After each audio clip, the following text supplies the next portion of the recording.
Magandang hapon sa inyo mga ate at ngayon nga ay nagbabalik na naman ang inyong ate. Pero bago ang lahat, huwag niyong kalimutan mag-subscribe at pindutin lang ang like button.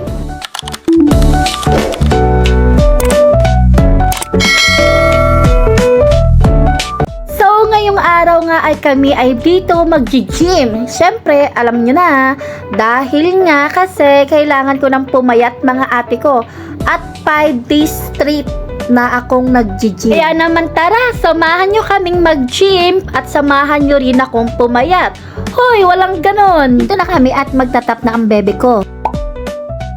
Ito nga pala yung equipment na gagamitin ko at ako'y maglalakad dyan mga ate ko. Tara! Ang ate nyo, akala mo naman talaga totoo.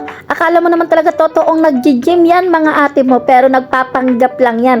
Pero wag ka, 5 days na akong nag-gym. Pero mga ate, kuya, syempre gusto ko rin naman pumayat, ipakita rin naman sa buong mundo kung gano'n. Buong mundo OA naman talaga. Kasi talaga naman, 5 days naman na ako nag-gym and gusto ko talagang umabot ng 1 month. And nga pala, walking nga lang pala yung ginagawa ko dyan. Hindi po talaga ako nagra-running or what.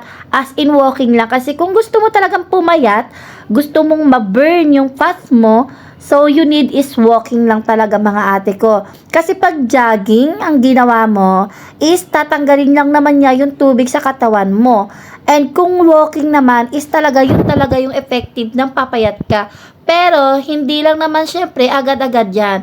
Hindi ko alam kung ilang buwan siguro ang gagawin ko yan. Kasi tignan nyo mga ate ko, sobrang taba ko na yan. And ang target ko nga pala na calories na matanggal sa akin is 300 a week.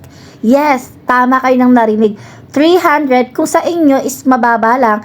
Pero para sa akin is mataas na yun. Kasi grabe, nakaka-boring kaya no. Grabe ate ko, kung nakikita nyo yung pawis ko tagaktak na at 53 calories pa lang ang natatanggal sa akin. 300 pa nga habulin ko. My God. Pero sige, samahan nyo ako, tara. Mali pala akong pagkakita mga ate ko. 24 calories pa lang pala ang natatanggal sa akin. Hindi na lang talaga at kasama ko ang aking bebe at meron akong inspirasyon. Hoy, walang ganun. Nga ng aking baby ay fighting lang daw, fighting. Pero tignan mo yung mga muscle namin mga ate ko, talaga naman, akala mo totoo. Pero syempre, after 1 week, wala na yan. 20 minutes na paglalakad mga ate ko, malapit na ako mag 100 mga ate ko. Grabe, ang saya ko niyan.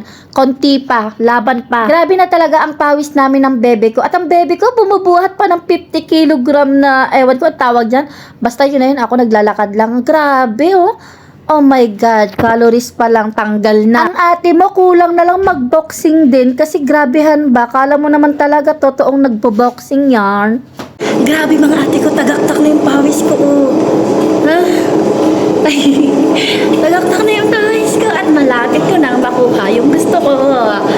Yan mga ate ko, 252 na and ang target ko is 300 calories. And yung distance ko yan, 51 minutes and ang target ko is 300.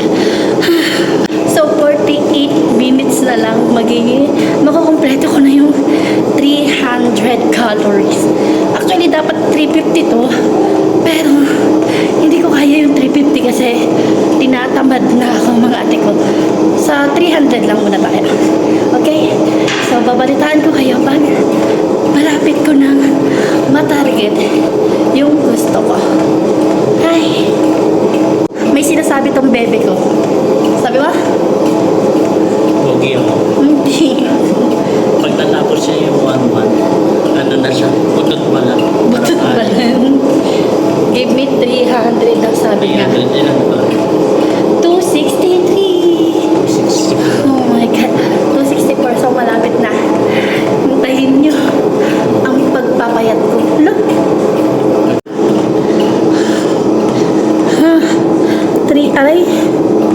300. Stop.